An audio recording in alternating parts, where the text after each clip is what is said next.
everyone, and welcome to our first dog bite of the second semester. There's a lot of great information in here, so I'm going to give you a quick rundown about what we're going to go over today. Seniors, there's a lot of great information in here, especially for you. We're going to go over things like graduation requirements, scholarship information, and other important information you're going to need to get towards that 50-yard line. Please keep in mind as you're listening that everyone's going to be on a different schedule, a different plan when it comes to graduation.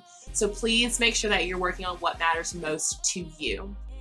Juniors, we're going to be working on junior meetings coming up in the next several months, so please listen up on how to make an appointment with your counselor. If you're interested in dual enrollment, guys, we're going to have a special guest appearance from Miss Long to go over how to get that process started so that you are participating in dual enrollment in the fall. Freshmen, juniors, and sophomores, we are about to begin our big registration season, and it's going to be very important that you are present at school and that you are giving us your input when it comes to registration. It's so important, so please be sure to listen up for that. And now I'm going to pass it over to Mr. C so he can go over those important questions that you guys have been asking. Welcome to another fun-filled episode of Ask Mr. C. Please keep these questions coming. I definitely enjoyed them, even though I think today I'm answering a snarky question, but I'm going to answer it anyway. All right, one of the questions we had are, who are the freshman advisors? So our freshman advisors are Lori Allen, Cyrus Allen, James Barksdale, Susan Brock, Chris Cook, Joe Costello, Greg Duffy, Tangi Dunn, Emily Hearn, Keely Hogan, Megan Holt, Rachel Lehner, Josh McClure, Jordan Najafi, Angela Powell, Laura Piper, David Ryder, Emily Roberts, Robert Stover, Dakota Tracy, and Jennifer Smith. Those are our brand new freshman advisors. See you on the 50-yard line in 4 years. Someone else asked, how do I email Miss Watson? If you found a way to suggest a question to me, I bet you could find it, but in case you're that lazy, it is granada.watson, Granada.Watson, W-A-T-S-O-N, at either barrow.k12.ga.us or at barrowcountyschools.org. Excuse me. Another question came into us. Why do teachers get upset when you doodle in class, even though it is shown to have cognitive benefits? One, I went and asked the student this. There's no specific teacher. I don't think a teacher should personally have a problem with you doodling in class, as long as it is not a distraction to others or it is causing you not to be able to complete the task that you're on hand. I mean, if you're taking a test and you're doodling all over the test and they don't want you to, that would be a no-no. But if you were taking notes and then doodling, I don't see why that would be a problem. And I'm going to assume you're doodling on paper, not like on the desk or your friend or someone else. That could be a little bit distracting. But as long as it's not a distraction, I think you should be able to go ahead and do it. And yeah, I said that. All right. This might be a snarky question. It might not be, but I'm going to tackle it anyway. It was asked, what are my favorite hair products? Well, okay, I will show you. One, apricot scrub. I have used apricot scrub. I don't use shampoo, obviously. Whatever's on sale, I'm kind of a cheap guy. This is a Publix brand. Dollar General is fine with me. St. Ives, Target brand, whatever. Any kind of apricot scrub. I put it all over my head and face and just scrub away, exfoliates, and it's wonderful, okay? But my real favorite product is my razor, okay? And I've been through many different razors in my lifetime, and I'm currently using a Harry's razor, and I will show you why. For me, and this is for all guys here who you know about razors, okay? When you're shaving, hair is going to get stuck in your razor, and to me, the mark of a good razor is how much plastic is on the back of the razor impeding you from getting to your stubble, which is now caught in the razor. Gillettes are pretty expensive. They're pretty great, and they have no plastic here in the back. Dollar Shave Club had 4 bars of plastic, but these Harry's have 1 bar of plastic right there. I can rinse it in the water. I can get all my stubbles out, no problem, and I love it. And it's my number one go-to hair product is my razor. And I also might add, I don't use any kind of soap or cream. Hot water, razor, my skin for my face and my head. I'm just tough like that. So keep the questions coming. Love y'all a lot. See you later. Hey there, everyone. I was recently asked on Ask Mr. C what my favorite type of mullet is, and then he gave me some choices. And having no hair myself, I think all hair is beautiful, so I could not make a decision. So I assembled a crack team of experts to help me decide what is the best type of mullet. So, are we ready, class? I'm ready. I am so crack. I am All so right, nice. Mullet 101. No boo. All right, which type of mullet do you prefer? Here's the Tennessee top hat. Oh, that is beautiful. I guarantee that it is short up on the top and then longer in the back. That's what I gathered from all these pictures. And yes, there is a cute mullet baby contest. All right. Here is Camaro hair. All right. All right. I think Miss Harris just fell in love 3 times. I think I figured that out. We have the Missouri Compromise. This is the standard mullet party in the back and business up front, followed by the Chattahoochee or the Arkansas Waterfall, which is more flowery. So these are our choices, y'all. What is the best mullet? The Waterfall, the Missouri Compromise, Camaro hair, or the Tennessee top hat? Oh, I think the Tennessee top hat's got the flowing locks, which I think is I know. classic. I know. But But if you got- somebody's blend over a little. But if you go forward again, your Camaro hair, that's fancy. And There's something about the feathering. there's everything about the feathering. Now, I'm not one to ever like to compromise, and so the Missouri Compromise doesn't do it for me because if I'm looking for a mullet, I want I want a mullet, yeah. This is just too good. I concur. This is like somebody who says, I might mullet, but I might not. It's not a complete commitment to the mullet. No, it's like they're hedging. They're like, I Yes. could take this off. Right, yeah. So are we looking? So are we kind of looking at the? Well, wait, go to the last one again. I don't think I'm just still stunned by the weak chin of the person on the right. And so I'm not. I know. And then the bird victim in the middle. I started with that one. So clearly that's a dangerous mullet, I think. Luca on the left won a mullet too? He was a top 10 finalist. He was a top 10 finalist. The child who won the mullet contest from last year did not have one of these named kinds. There's several other ones that are kind of named, but these are the major ones. I like the versatility with this first one. There's a lot of options. Right, because you can spike, Like it. right?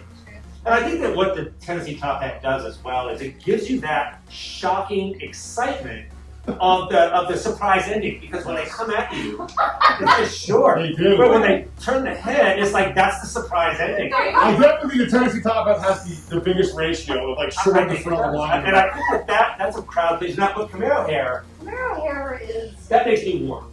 right. Come here, it's just ugh. Yeah. Mm. And as you see with the Camaro hair, there's We two definitely different know it's not faces that. you can have. We know it's not this We've one. eliminated the Yeah. compromise. So we're really talking these three. We have to choose one. I have the question was, what's my favorite type? And I cannot make said decisions. I would say that the waterfall doesn't top the top hat. The The top top hat wins. I think There's just so many options. But for me, So, yeah. I'm going to go for the extra effort. The extra effort with and double G. Double G being what it is. The Camaro double G hair top hat. is extra effort. All right, so students, the favorite mullet is the Tennessee top hat. That's what we've gone for. Thank you very much. Thanks, Mr. C, for those important topics you covered. All right, y'all, got a few announcements for you. Juniors, March will be here before you know it. So just how seniors made their own senior meeting appointments in the fall, juniors must make your own junior meeting appointments with your specific counselor. You can make the appointments at this time, but please make sure you make them during the month of March. Guardians are welcome to come. If you need assistance, please see your counselor or email your counselor for help. Virtual and phone appointments can be made if you're a digital learner. Also new this year, College Board is offering Big Future Days. It's an online program targeting all sophomores and juniors in the Southeast region on February 23rd. Big Future Day is meant to connect students directly with colleges in a way that helps them learn more than what's available online and take action for college. Students that are interested in participating should sign up online before the event at cb.org/bigfuturedays. Parents can sign up too. Lastly, for me, anyone considering dual enrollment for summer or next fall? Coming up next, we'll hear a little bit from Ms. Long on the process to enroll. We are now taking dual enrollment applications for summer and fall 2021.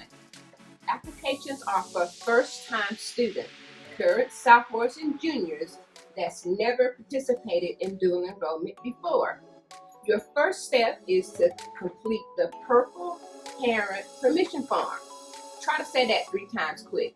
Purple parent permission form. Next, you will complete the online application, and after you've been accepted to the college, you will complete the financial aid agreement in Georgia Futures. All these steps must be completed by March 15th. So please don't wait until the very last minute to start the process. After you completed these steps, you will meet with your counselor to select your classes. The Career Center is open to students needing help applying to the college, completing the financial aid, and even setting up an account in Georgia Futures. This process takes time, so once again, please don't wait until the last minute. Remember, the deadline for new students is March 15th. So what if you go through the process? What if you apply to the college, you get accepted, you complete the financial aid agreement in Georgia Futures, you meet with your counselor, you select your classes, you even get a college schedule. And at the very last moment you go, oh my goodness, what was I thinking? I can't do dual enrollment this semester, maybe next semester or next year. No problem, just let me or your counselor know. We will contact the college and they will remove you from the list. So don't waste time. If you're interested in dual enrollment, new students only, complete the process by March 15th. Stop by the Career Center for more information or just to see what your options are and to pick up this purple parent permission form. Remember, new students, March 15th is the deadline. Don't meet the deadline, beat the deadline. Hope to see you soon. Thanks for that wonderful information, Ms. Long. Hi everyone, this is Ms. Bruce from the counseling office. I'm here with a few announcements to cover for seniors and also a reminder about AP exam registration. As was said earlier, every senior plan is going to look different.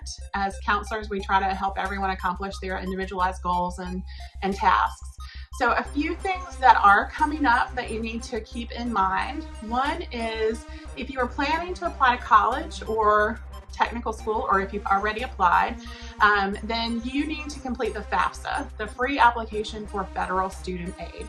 The FAFSA checks to see if you qualify for need-based financial aid. That could be things like Pell Grant or low interest student loans or work study or something like that. It's also the entry point for the Hope Scholarship and the Zell Miller Scholarship. So if you need help getting that application completed, please reach out. We're happy to help you. Another thing that you need to keep in mind is if you haven't applied to college yet, it's time. So please make sure that you are applying to the colleges you're interested in. Some application deadlines have already passed. Many colleges still have application deadlines that are this semester, so you can still apply to a number of schools in the spring and some even as late as June. Zell Miller. So if you are in the running for the Zell Miller Scholarship, it's really important that you have taken the SAT or ACT so that you can meet the testing requirements. Just remember, Zell Miller requires that you have a 3.7 academic GPA or HOPE GPA, but in addition, you also have to meet the testing requirements. So you must have a 26 composite on the ACT or a 1200 SAT, and that has to be one sitting. Seniors, graduation. Graduation is going to be here before we know it, and it's really important that you have all of the units that are required for graduation. So if you have failed anything and need to make it up outside of the school day, please schedule a time to meet with your counselor so that we can talk to you about Foothills, get that transfer credit form completed, and get you started in those classes as soon as possible. If in doubt, if you have any questions about your status, where you stand toward graduation, please schedule a time to meet with us and we'll be happy to talk to you about that. The last thing I wanted to mention was the AP exam registration. So if you are taking an AP class this semester, the registration deadline for AP exams is March 5th, and that's going to be here really soon, just in a little over a month. So there are 2 steps to completing registration. One is that you register on our total registration site. That's where you actually pay for your exams.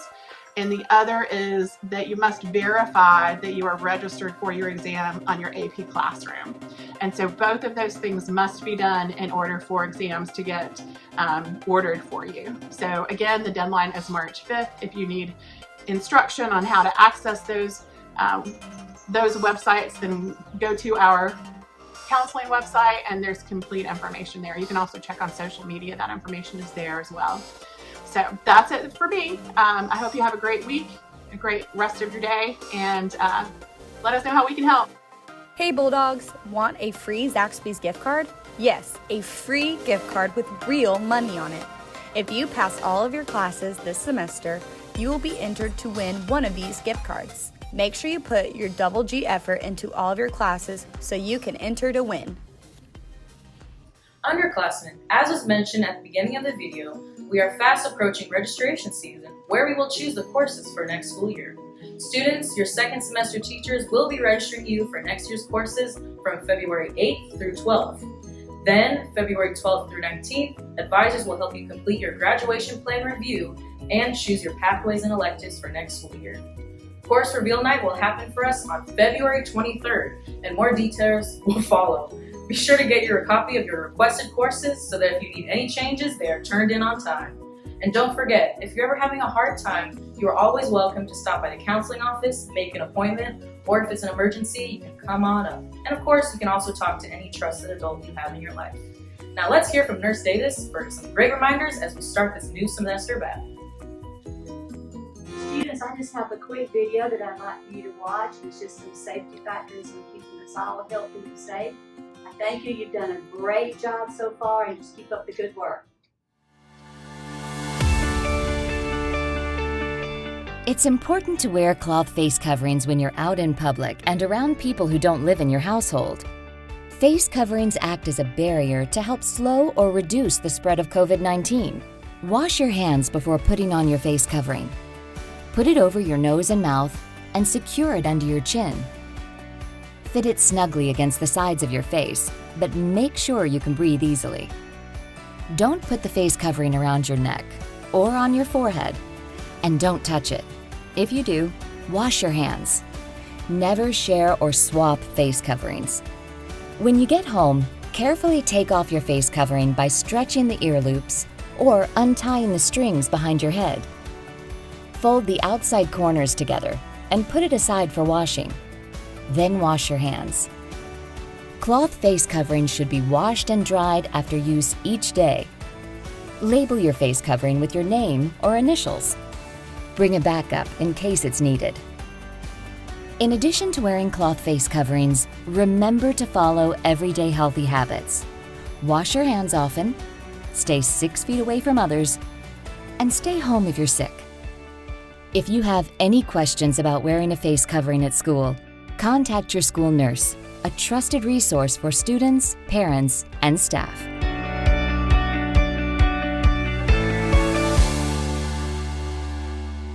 Thanks for watching. See you next time. Joy!